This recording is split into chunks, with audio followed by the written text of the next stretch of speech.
Perkenalkan, nama saya Nilo Agunapsari Arkris, NIM 121114114 dari Universitas Pendidikan Nasional atau Uniknas.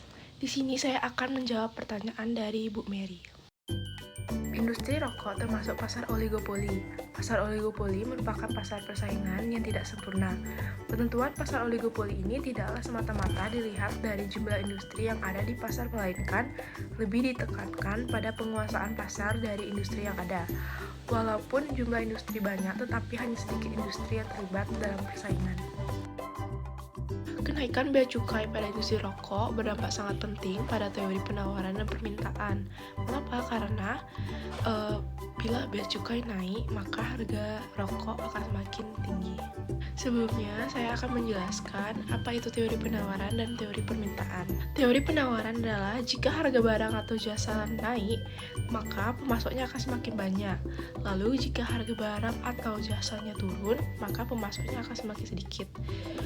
Kemudian, teori permintaan, jika harga barang atau jasanya naik, maka peminatnya akan semakin sedikit. Namun sebaliknya, jika harga barang atau jasanya turun, maka peminatnya akan semakin banyak.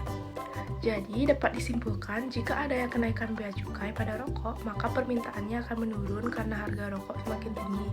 Lalu, teori penawaran akan meningkat sebab harga rokok semakin tinggi dan pemasoknya akan semakin banyak. Utilitas adalah kepuasan yang dirasakan konsumen terhadap suatu barang atau jasa. Industri rokok mempunyai dampak positif dan dampak negatif apa saja, yaitu dampak positifnya dapat meningkatkan ekonomi nasional dan lapangan pekerjaan. Lalu dampak negatifnya adalah di mana kita mengkonsumsi rokok dapat menyebabkan kanker, serangan jantung, dan gangguan kehamilan. Jadi semakin banyak konsumen yang memiliki kepuasan terhadap rokok, maka tingkat utilitas akan semakin tinggi.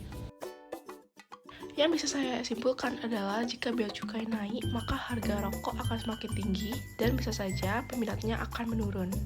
Dengan adanya kenaikan harga rokok ini, semoga kita dapat mengurangi pengguna rokok di Indonesia. Sekian jawaban dari saya. Jika ada kesalahan kata, mohon dimaafkan. Terima kasih.